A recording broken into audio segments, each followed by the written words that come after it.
Hi viewers, வணக்கம். நம்ம சேனலுக்கு முதல் முறையாக வரமானா நம்ம சேனலை சப்ஸ்கிரைப் பண்ணுங்கள், பெல் ஐக்கானை கிளிக் பண்ணுங்கள், ஆளுங்கிறத ப்ரெஸ் பண்ணுங்கள். அப்போ தான் நான் போகிற வீடியோ உங்களுக்கு நோட்டிஃபிகேஷனில் தொடர்ந்து வந்துட்டுருக்கோம். வாங்க பதிவுக்குள்ளே போகலாம். பதிவுக்குள்ளே போகிறதுக்கு முன்னாடி தயவு செஞ்சு நம்ம சேனலை ஒரே ஒரு சப்ஸ்கிரைப் மட்டும் பண்ணிவிட்டு வாங்க. அதை தான் உங்களை விரும்பி கேட்டுக்கிறேன். ஏன்னா வேறு எதுவும் உங்களை நான் கேட்கல. ஒரே ஒரு சப்ஸ்கிரைப் மட்டும் பண்ணுங்கள், சரிங்களா? அதுதான் எனக்கு தேவை. வாங்க பதிவுக்குள்ளே போகலாம். இன்றைய பதிவு என்னன்னாக்கா, வேலை மற்றும் அரசியலில் தன்னோட பதவியை தக்க வைக்கிறதுக்கும், யோகம் இருந்தால் உயர் பதவி மேலே வர்றதுக்கும் அது பூஜை முறைகள், வழிபாடு முறைகள் அது நான் சொல்ல போகிறேன். வாங்க பதிவுக்குள்ளே பார்க்கலாம். தேவையான பொருள் என்னன்னாக்கா, ஒரு வெள்ளை இருக்குது விநாயகர் ஒன்று, சந்தனம் ஒரு 50 கிராம், கோரோசனை, கஸ்தூரி, ஜவ்வாது, பன்னீர், சரிங்களா? அதே போல் மஞ்சள் கலர் திரி, ஒரு மண் அகல் விளக்கு ஒரு 6, மஞ்சள் திரி ஒரு 6, மண் அகல் ஒரு 6 எடுத்துங்க. ஒருத்தனுக்கா ஒரு லட்சுமி ஃபோட்டோ இருந்தாலும் சரி, இல்லை லட்சுமி உருவம் பதிச்ச ஒரு வெள்ளி காசு ஒன்று எடுத்துங்க. அதே போல் மரப்பலகை ஒன்றுக்கு ஒன்று மாம்பலகை இருந்ததுன்னா அதை எடுத்துங்க. அப்புறம் சந்தனம், ஊதுபத்தி, தசாங்கம், சூடம், மல்லிகைப்பூ, உதிரிப்பூ ஒரு 21 பூ இதை எடுத்துங்க. இது இப்போ நான் சொல்கிற எல்லாமே தாந்திரிக முறை, தாந்திரிக மெத்தட், சரிங்களா? மல்லிப்பூ, உதிரிப்பூ ஒரு 21 பூ, இல்லை அதுக்கு மேலே கூட எடுத்துக்க, ஒன்றும் பிரச்சனை இல்லை. அதே போல் பாலில் செஞ்ச பாசிப்பருப்பு பாயாசம், பாலில் செஞ்ச பாசிப்பருப்பு பாயாசம் அது. அதே போல் வளர்ப்பிற ஞாயிற்றுக்கிழமை அன்னைக்கு காலையில் ஒரு 6 மணிக்கு இந்த பூஜை ஆரம்பிக்கணும், சரிங்களா? இது 7 நாள் வளர்ப்பிறையில் 7 நாள் செய்யணும். வளர்ப்புறையில் 7 நாள் தொடர்ந்து செய்யணும். அதே போல் இந்த முன்பயிற்சி அப்படிங்கிறதுனாக்கா, இந்த உடல் கட்டு, திசைக்கட்டு இதெல்லாம் தெரிஞ்சவங்க போட்டுட்டு பலகையை நல்லா கழுவி சுத்தமாக வச்சுட்டு தொடச்சிட்டு, பலகையில் நல்லா சுத்தமாக துணியை வச்சு தொடச்சிட்டு அந்த 50 கிராம் சந்தனத்தில் கோரோஜனை, கஸ்தூரி, ஜவ்வாது இதெல்லாம் சேர்த்து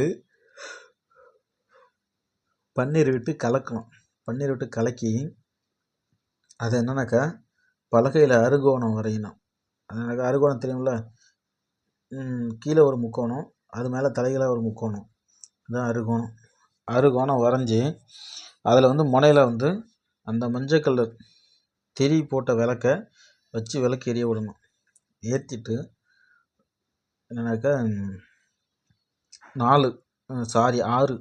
6 கோணத்துலேயும் 6 அகல் விளக்கு வச்சு அதில் எண்ணெய் தேங்காய் விட்டு அந்த 6 விளக்குலேயும் 6 மஞ்சள் கலர் திரி வச்சு அந்த 6 திசையும் பார்த்து வச்சு என்னன்னாக்கா ஏற்றிட்டு அது நடுவே அந்த வெள்ளி காசு இருக்குங்கள்ல, அந்த வெள்ளி காசை அந்த விளக்குக்கு முன்னே வைக்கணும்.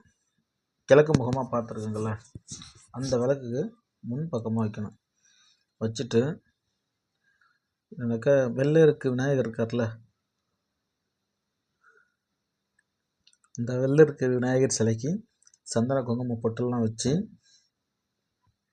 என்னன்னாக்கா ஒரு வெத்தலை வச்சு வெத்தலையில் அந்த விநாயகரை வைக்கணும்.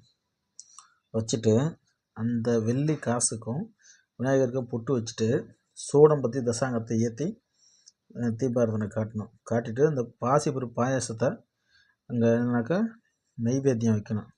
வச்சுட்டு வடக்கு முகம் பார்த்து உட்காந்து 21 முறை அந்த மல்லிப்பூ சொன்னல, இந்த மல்லிப்பூவில் இரி யங் நூ ஓம் நம சிவாய, மறுபடியும் சொல்கிறப்பாங்க, இரி யங் நௌ ஓம் நம சிவாய, மறுபடியும் சொல்கிற பாருங்க, இரி யங் ஞௌ ஓம் நம சிவாய. இந்த மந்திரத்தை மட்டும் ஒரு 21 முறை அல்லது 27 முறை சொல்லி அந்த பூவை எடுத்து, மல்லிப்பூ எடுத்து அந்த விநாயகருக்கு அந்த வெள்ளி காசுக்கும் அட்சாதை போடணும். போட்டுட்டு அதே போல் பிரபஞ்ச மகாசக்தியே என் வேண்டுகோளை ஏற்று அந்த இடத்துல என்ன வேலை, என்ன பதவிங்கிறத மென்ஷன் பண்ணிவிட்டு இந்த பதவியை எனக்கு கொடு, இந்த வேலையை எனக்கு நிரந்தரமாக்குன்னு சொல்லிவிட்டு நன்றி நன்றின்னு 3 முறை சொல்லுங்கள். சொல்லிவிட்டு இதை வந்து எனக்கு 9 முறை சொல்லணும். இப்போ இந்த பிரபஞ்ச மகாசக்தி அப்படின்னு சொல்லி கோரிக்கையை சொன்னல, இதை வந்து 9 முறை சொல்லணும். இது மாதிரி அந்த வளர்பிறையில் 7 நாள் செஞ்சு வந்துட்டா இந்த 3 மாதத்துல நீங்கள் கேட்ட வச்ச கோரிக்கை என்னவோ அதை வந்து அந்த விநாயகர் பெருமானும் அந்த லட்சுமி தேவியும் நிறைவேற்றி கொடுப்பாங்க. அதே போல் அந்த நைவேத்தியம் வச்ச பொருளை நீங்கள் மட்டும்தான் சாப்பிடணும், வீட்டில் வேறு யாருக்கும் கொடுக்கக்கூடாது. சரிங்களா? இதை மட்டும் கரெக்டாக ஃபாலோ பண்ணுங்கள். நீங்கள் எதிர்பார்த்த காரியங்கள் அத்தனையும் கிடைக்கும், நடக்கும். இதே போல் தொடர்ந்து வீடியோ வந்து தாந்திரிக வீடியோ உங்களுக்கு நிறையா அடுத்தடுத்து பதிவு போடுவேன். நீங்கள் தொடர்ந்து நம்ம சேனலுக்கு சப்போர்ட் பண்ணுங்கள். தயவு செஞ்சு மறுபடியும் கேட்டுக்கிறேன், நம்மளுக்கு இந்த வசியம் மருந்து வசியமாகலாம் கேட்குறீங்க, ஃபேமிலி விஷயத்துக்கு மட்டும் கொஞ்சம் கான்டாக்ட் பண்ணுங்கள். கள்ளக்காதலுக்கு யாரும் கான்டாக்ட் பண்ணாதீங்க. அதான் உங்களை கேட்டுக்கிறேன், மறுபடியும் கேட்டுக்கிறேன். நம்ம சேனலை சப்ஸ்கிரைப் பண்ணுங்கள், பெல் ஐக்கானை கிளிக் பண்ணுங்கள். அப்போ தான் நான் போகிற வீடியோ உங்களுக்கு தொடர்ந்து நோட்டிஃபிகேஷன் வந்துடும். நன்றி, வணக்கம்.